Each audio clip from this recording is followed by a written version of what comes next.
پارے کے آخر سے سورۃ انفال کی ابتدا ہوتی ہے۔ اس پارے کی ابتدا میں اللہ مالک الملک نے قوم مدین کا تذکرہ فرما دیا کہ مدین کے لوگ، بالخصوص ان کے وڈیرے متکبر، وہ مل کر کے حضرت شعیب علیہ السلام کے پاس آئے، کیونکہ حضرت شعیب علیہ السلام کی دعوت یہی تھی کہ لوگوں اپنا ماپ اور طور پورا کرو، کاروباری زندگی سے تجارت میں اپنے ماپ اور طور کو پورا کرو گے تو کامیابی ہے۔ اب ماپ طور کو پورا کرنا یہ وڈیروں کو یا کاروباری لوگوں کو یا سرداروں کو یہ اچھی بات نہ لگی۔ قال الملأ الذين استكبروا عن قومه، ان کے متکبر لوگوں نے کہا لَنُخْرِجَنَّكَ يَا شُعَيْبُ، یقیناً ہم حضرت شعیب آپ کو نکال دیں گے، صرف آپ کو نہیں، وَالَّذِينَ آمَنُوا مَعَكَ مِنْ قَرْيَتِنَا، ہماری بستی میں رہتے ہو تو یہ باتیں نہیں کرنی، ہماری بستی میں رہتے ہو تو اپنی زبان کو بند رکھنا ہے، کاروباری معاملات میں نہیں آنا۔ کیوں کہ وہ جملے جو اصحاب مدین نے جناب شعیب علیہ السلام سے کہے تھے، وہی جملے آج بھی ملک پاکستان کے اندر آپ کی مارکیٹوں میں وہ لوگ کہتے ہیں۔ جب مدینہ طیبہ سے ہم فارغ ہو کے پاکستان میں آئے تو ہم کچھ ساتھیوں نے مل کر کے مارکیٹوں کے اندر اپنے دعوتی پروگراموں کو شروع کیا۔ کوئی ایک مارکیٹ پاک کے فیصل آباد کی معروف اور مشہور، وہاں جا کر کے ہم نے یہ بات کہی کہ لوگوں، تجارت میں کامیابی، کامرانی، برکت، اللہ کی رحمت کا حصول چاہتے ہو تو مسجد میں آؤ، نمازوں کا اہتمام کرو، رب کے قرآن کی تلاوت کو کرو، اللہ کا ذکر جتنا کرو گے، رب کے قرآن کا ساتھ جتنا دو گے، نمازوں کی پابندی جتنی کرو گے، اللہ تمہارے کاروباروں میں برکت عطا فرمائے گا۔ یہ مسلمان ملک پاکستان میں رہنے والے رسول اللہ صلی اللہ علیہ وسلم کی ناموس کے لیے اپنا تن من دھن قربان کرنے والے، حرمت رسول میں جانوں کو نشاور کرنے والے، ان میں سے ایک محب کی، ایک عاشق کے الفاظ آج بھی جب یاد آتے ہیں تو رب کعبہ کی قسم ہے رونگٹے کھڑے ہو جاتے ہیں۔ کہا اور کون سی باتیں کرتے ہو آپ چاہتے ہیں کہ ہم دکانوں کو بند کریں اور مسجد میں آ کے بیٹھ جائیں، اپنے بیوی بچوں کو بھوکا مار لے؟ پہلے حالات کچھ یہ ہے، اوپر سے یہ مولوی ہمیں ٹکنا نہیں دیتے، آرام کرنا نہیں دیتے۔ اور یار مسجدوں کے لیے مولوی کم ہے یا قرآن پڑھنے کے لیے آپ کے اندر کوئی کمی ہے؟ آپ جب پڑھتے ہو ہمیں تو تجارت کرنے دو، آپ کو کیا پتا تجارت کیا ہوتی ہے؟ منہ اٹھا کر کے بازاروں کی طرف چل آتے ہیں۔ یہی رفاق، یہی چیزیں، یہی رویہ، یہی باتیں جناب شعیب علیہ السلام سے بھی لوگوں نے کہی کہ شعیب اپنی نماز کو اپنے گھر تک رکھ، اپنی نماز کو اپنی چار دیواری تک رکھ۔ آئیے ذرا غور کیجئے، اللہ نے فرما دیا تھا الیوم اکملت لکم دینکم واتممت علیکم نعمتی، اور اللہ نے اسی سورت کے آخر میں بھی اعلان فرما دیا، اے محبوب پیغمبر، ہم نے آپ کو ساری کائنات کے لیے نبی بنا کے بھیجا ہے۔ اب بتائیے پیارے پیغمبر کی نبوت کیا صرف مولویوں کے لیے ہے، یا دین اسلام صرف مسجد کی چار دیواری کے لیے ہے، یا دین اسلام صرف مدرسوں کے لیے ہے، یا دین اسلام صرف علماء کے لیے ہے؟ رب کعبہ کی قسم ہے جتنا دین اسلام مسجد کے لیے ہے اتنا مدرسے کے لیے، جتنا مدرسے کے لیے اتنا سکول و کالج کے لیے دین اسلام ایک ہے۔ وہ میرے گھر کے لیے بھی ہے، میری چار دیواری کے باہر میرے بازار کے لیے بھی ہے، ہماری منڈیوں کے لیے بھی ہے، ہماری تجارت کے لیے بھی ہے، ہماری معاشرت کے لیے بھی ہے، ہماری معاشرت کے لیے بھی ہے، ہماری عائلی زندگی کے لیے بھی ہے، ہماری خاندانی زندگی کے لیے بھی ہے، ہماری تجارت کے لیے بھی ہے، میری دکان کے لیے بھی، میرے بازار کے لیے بھی، میری فیکٹری کے لیے بھی، میری مل کے لیے بھی، میرے ورکر کے لیے بھی، میرے سردار کے لیے بھی، میرے وڈیرے کے لیے بھی، میرے چھوٹے کے اور اللہ بیت نے جب سیدنا شعیب علیہ السلام نے ان باتوں کو سنا، دل برداشتہ ہوئے، اپنے ہاتھوں کو اٹھا کر کے رب کے سامنے دعا کی، ربنا افتح بیننا وبین قومنا بالحق وانت خیر الفاتحین، اللہ تو ہی ہمارے اس قوم کے درمیان اللہ جدائیوں کو ڈال دے، اللہ تو بہترین فتح دینے والا ہے، اللہ بہترین کامیابیاں دینے والا ہے۔ اللہ نے اسی صورت کے اندر، اسی سپارے کے اندر اس بات کا بھی اعلان فرما دیا، لوگوں کامیابی اور کامرانی چاہتے ہو، تجارت اپنے اصولوں پہ کرنے سے کامیابی نہیں ہوتی۔ کامیاب ہونا چاہتے ہو، آپ بڑا بڑا کاروبار کرے، سود پہ چلائے یا اپنی عقل کے مطابق چلائے، کبھی کامیابی نہیں ہوتی۔ اللہ کی قسم کامیابی کس میں ہے؟ اللہ نے فرما دیا وَلَوْ أَنَّ أَهْلَ الْقُرَىٰ آمَنُوا وَاتَّقَوْا لَفَتَحْنَا عَلَيْهِمْ بَرَكَاتٍ مِنَ السَّمَاءِ وَالْأَرْضِ، لوگوں اگر زمین والے، اگر بستی والے، اگر قبیلے والے، اگر علاقے والے، اگر ملک والے مل کر کے ایمان لے آئے، تقوی اختیار کرے، اللہ آسمان سے بھی برکت نازل فرماتا ہے، زمین سے بھی برکتیں وہ پڑتی ہے۔ اور اگر یہ کام نہ کرو وَلَكِنْ كَذَّبُوا فَأَخَذْنَاهُمْ بِمَا كَانُوا يَكْسِبُونَ، تو پھر اللہ کی پکڑ بڑی سخت ہے، پھر معیشت بھی تباہ ہوگی، پھر قرض بھی لینا پڑے گے، پھر تباہ و بربادی بھی تمہارا مقدر بنے گی، پھر در بدر تمہیں مانگنا بھی پڑے گا، پھر غلامی کی زندگی گزارنا بھی پڑے گی۔ عزت کی زندگی گزارنا چاہتے ہو، راحت اور سکون کی زندگی گزارنا چاہتے ہو، دو کام ہے، ایمان لے آؤ اور اللہ کا ڈر دل کے اندر بٹھا لو۔ اسی میں اللہ نے اتنی بڑی تفصیل کے ساتھ سیدنا موسیٰ علیہ السلام کے قصے کو بیان فرما دیا، اتنی تفصیل سے کسی جگہ پہ بھی موسیٰ علیہ السلام کا تذکرہ نہیں فرمایا گیا۔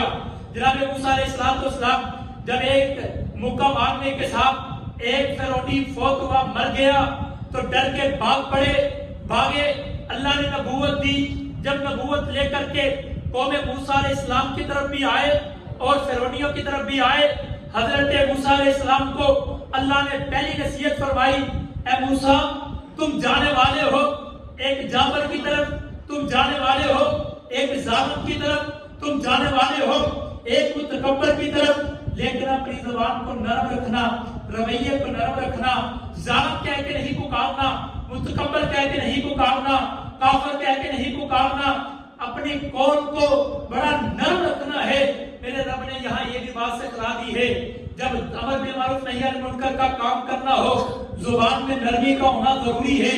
او بے نمازو، او کافرو، او منافقو، او بے دینو، یہ لقب جو ہے دے کر کے لوگوں کو اسلام کی طرف نہیں بلانا۔ اور میرے بھائیوں، دینداروں، دین کی طرف آ جاؤ، اپنی زبان کو نرم رکھنا ہے۔ اگر ایسے ظالم کے لیے رکھنا ہے تو مومنوں کے لیے تو بالعودہ رکھنا ہے۔ اللہ نے دعوت دین کا طریقہ بھی بتا دیا۔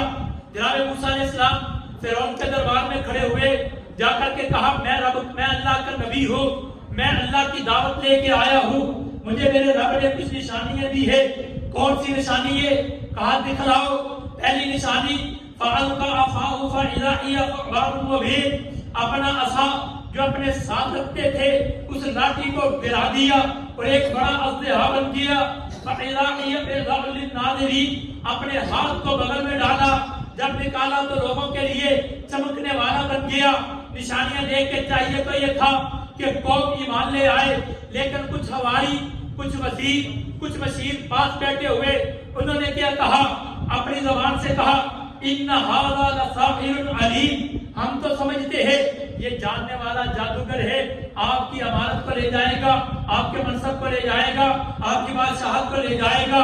اب فرعون نے کہا اگر یہ جادوگر ہے تو اعلان کر دیجئے، سارے لوگوں کو اکٹھا کر کے ایک وادی کے اندر جمع کر دے، میں حضرت موسیٰ کے ساتھ اپنے جادوگروں کے ساتھ مقابلہ کرنا چاہتا ہوں۔ جناب موسیٰ علیہ السلام وقت کے مطابق اس میدان میں پہنچے، رب نے بھی وحی کر دی، سامنے سب کے سب جو جادوگر کھڑے ہیں، انہوں نے کہا کہ کیا کیا جائے؟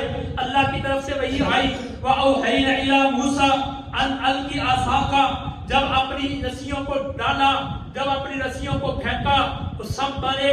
حضرت موسیٰ علیہ السلام ایک بار ڈر گئے، اللہ کی طرف سے وحی آئی، کہا موسیٰ ڈرنے کی بات نہیں ہے، یہ جو سانپ بنے ہیں اپنے عصا کو گرا دو، یہ سب کے سب کو نکل جائے گا، یہ سب کے سب کو کھا جائے گا۔ حضرت موسیٰ علیہ السلام نے اپنے عصے کو ڈال دیا، گرا دیا، بڑا اژدہا بنا، چھوٹے چھوٹے سانپ نکل گیا، اسی نکلنا تھا۔ فوقع الحق وبطل ما كانوا يعملون۔ اب جادوگر جان گئے تھے یہ تو ہمارا جادو تھا، ہمیں تو نظر آتا ہے یہ رسیاں تھی، لوگوں کی آنکھوں کے اوپر جادو تھا، یہ رسیاں سانپ بنی تھی۔ اگر حضرت موسیٰ علیہ السلام کے عصا نے ہماری رسیوں کو نگل لیا ہے، اللہ کی قسم یہ رب کا نبی ہے۔ جادوگر تو جان کے ہم تو لوگوں کی آنکھوں پہ جادو کیا ہوا تھا، یہ رسیوں کو کھانے والا جادو نہیں ہو سکتا، کوئی رب کا نبی ہوگا۔ وَأُلْقِيَ السَّحَرَةُ سَاجِدِينَ، پھر سارے کے سارے جادوگر سجدے کے اندر گر گئے۔ قَالُوا آمَنَّا بِرَبِّ الْعَالَمِينَ، رب موسیٰ و ہارون، زبان سے کہا ہم نے جان لیا، ہم موسیٰ اور ہارون کے رب پہ ایمان لائے، سجدے کے اندر گر پڑے۔ فرعون کو یہ بات گوارا نہ ہوئی، کہا مجھے پوچھا بھی نہیں، میں کیا کروں گا؟ لَأُقَطِّعَنَّ أَيْدِيَكُمْ وَأَرْجُلَكُمْ مِنْ خِلَافٍ ثُمَّ لَأُصَلِّبَنَّكُمْ أَجْمَعِينَ، میں تمہارے ہاتھ اور پاؤں کو کاٹ دوں گا، میں تمہیں سولی پہ چڑھا دوں گا۔ اب جو ہے وہ جاننے والے، حق باطل کی تمیز کرنے والے، حق کو پہچاننے والے ان جادوگروں نے کہا ربنا افرغ علینا صبرا وتوفنا مسلمین، اللہ ہمیں صبر دے، جب ہمیں موت آئے، موت تو آ کے رہے گی، اللہ مسلمان ہو، مسلمان ہوتے ہوئے اللہ میں موت آئے۔ حضرت موسیٰ علیہ السلام نے اب کی بار رب سے دعا کی، اللہ اتنی نشانیوں کو دیکھنے کے باوجود بھی فرعونی ایمان نہیں لائے، اللہ اتنی نشانی ہے، اللہ میں نے اپنا عصا دکھایا، اللہ اپنا ہاتھ دکھایا، اللہ یہ جادوگر مسلمان ہوئے، اللہ تباہ و برباد کر دیا، اللہ نے اپنے فرعونیوں کے اوپر عذابات کو نازل کر دیا۔ پھر فرعونیوں کو حضرت موسیٰ کی دعا سے نجات ملی، پھر عذاب ہوا، پھر عذاب ملا، پھر دعا ملی، پھر عذاب ہوا، حتیٰ کہ یہ سلسلہ چلتا رہا۔ حضرت موسیٰ علیہ السلام نے تھک ہار کے کہا اللہ اب کی بار میں دعا کرتا ہوں، اللہ ایسا عذاب دے، اللہ تباہ و برباد کر دے، اللہ نجات نہ ملے۔ میرے رب نے کہا، پھر حضرت موسیٰ علیہ السلام سے وحی کر دی گئی اب تمہیں نجات ملنے کا وقت آ چکا ہے، اپنی قوم کو لے اور چل پڑ۔ حضرت موسیٰ علیہ السلام نے قوم کو لیا، نکل پڑے، بحر کلزم کے دریا، سمندر کے دریا کے کنارے پہ پہنچے کہ پیچھے سے فرعونی بھی آ پہنچے۔ اب یہ بنی اسرائیل کی قوم اتنی بدبخت ہے، یہ بنی اسرائیل کی قوم جو موسیٰ علیہ السلام، حضرت موسیٰ علیہ السلام فرعونیوں سے لڑنے والے، جھگڑنے والے، اپنی قوم کو آزاد کروانے والے، سب مل کے کہا موسیٰ کہاں لا کے کھڑا کر دیا ہے، آگے سمندر کی موجیں ہے، پیچھے فرعونی ہے، اگر آگے چلتے ہیں غرق ہو جائیں گے، پیچھے جائیں گے فرعونی مار دیں گے، تو نے ہمیں تباہ و برباد کر دیا۔ جناب موسیٰ نے رب سے دعا کی اللہ تو ہی مدد کرنے والا ہے۔ میرے رب نے کہا موسیٰ اپنے عصا کو سمندر پہ مار، بحر کلزم کی جو موجیں تھی جو آپس میں بہ رہی تھی، اللہ رب العزت نے حضرت موسیٰ علیہ السلام کے عصا کی وجہ سے 12 رستوں کے اندر بنا دیا۔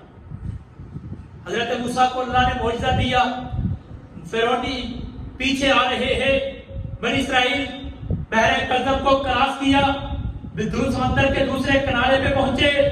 آج بھی وہ جگہ موجود ہے، آج اس سمندر سے وہ ہمیں نظر ہم دیکھ کر کے تبوک سے آگے چلے تقریباً 700 کلومیٹر کا فاصلہ ہے، اردن کے بارڈر کے قریب پڑتا ہے۔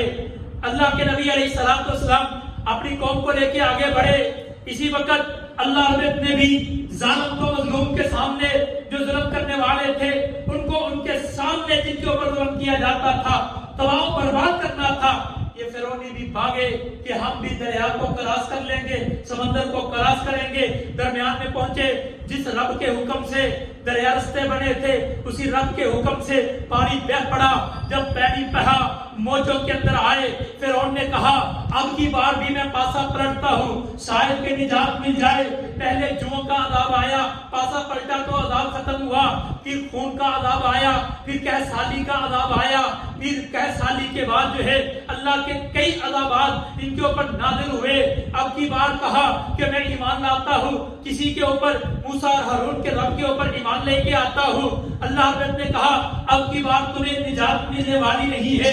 میرے نبی نے اتنی واضح طور پہ کہا اللہ اب کی بار پکڑ کرنا تو ان کو نجات نہ دینا، تباہ برباد کر دیا۔ قوم اتنی بدبخت ہے، اللہ کے نبی کی نجات کے ساتھ، اللہ کے نبی کے ساتھ مل کر کے جب بستی کے پہنچے، سامنے دیکھا لوگ مورتیوں کی پوجا کرتے ہیں، لوگ بتوں کی پوجا کرتے ہیں۔ قوم مل کے آئی، موسیٰ ہم بھی کسی رب کی پوجا کرتے ہیں، ہم نے تو دیکھا نہیں کون رب ہے، ایسی ایک خوبصورت سی مورتی بنا دے ہم بھی دیکھے۔ جیسے سادہ مسلمان وہ جو ہندوستان کے اندر تھے، جب جو ہندو مورتیوں کو پوجتے تھے، سادہ مسلمانوں نے کہا ہم کیوں پیچھے رہے، ہم بھی قبروں کو پوج لیتے ہیں، وہ کھڑے کو پوجتے ہیں، ہم لیٹے کو پوج لیتے ہیں۔ یہی بنی اسرائیل کا کام تھا۔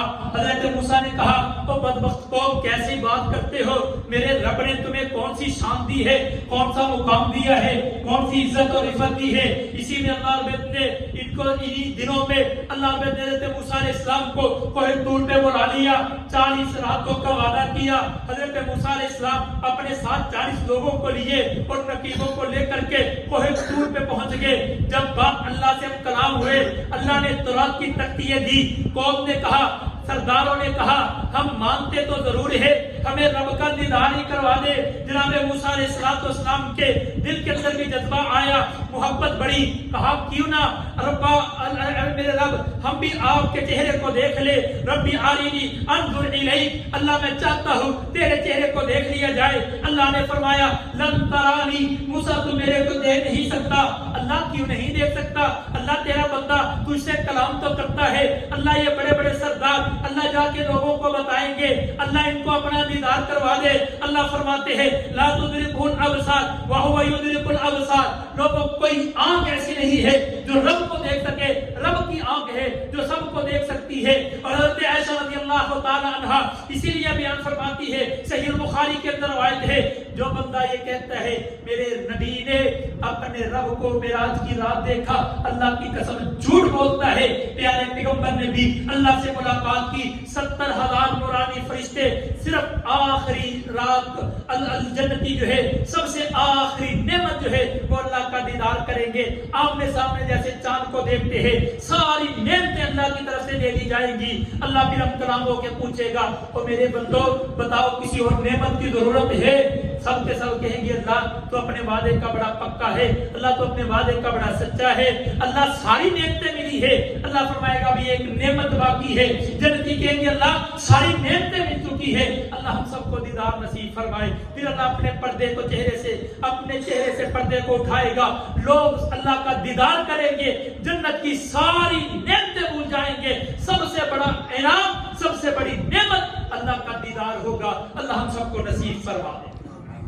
اسی میں اللہ رب نے اس بات کا بھی اعلان فرما دیا، جب اللہ رب نے فرمایا لوگوں مجھے کوئی آنکھ نہیں ہے جو مجھے دیکھ سکے، اسی کے اندر رسول اللہ بھی موجود ہے۔ اللہ کے نبی علیہ السلام پہ اترنے والے قرآن نے واضح طور پہ فرما دیا۔ حضرت موسیٰ علیہ السلام نے پھر اصرار کیا، کہا موسیٰ تو میرا یا تیری قوم میرا دیدار نہیں کر سکتی، ہاں اگر دیدار کرنا چاہتا ہے سامنے پہاڑ ہے، میں اپنی تجلی اس پہاڑ پہ ڈالتا ہوں، اگر پہاڑ رہا تو تم میرا دیدار کر پاؤ گے، اگر پہاڑ نہ رہا تم بھی دیدار نہیں کر سکتے۔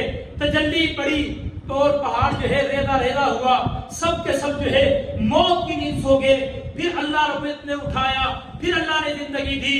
حضرت موسیٰ علیہ السلام نے کہا تبت الیک، اللہ سب سے پہلے میں تیری طرف توبہ کرتا ہوں، وانا اول المؤمنین، اللہ میں ہی ایمان لانے والا ہوں، اللہ پہلا ایمان تو میرا ہے، تیرا دیدار کوئی نہیں کر سکتا۔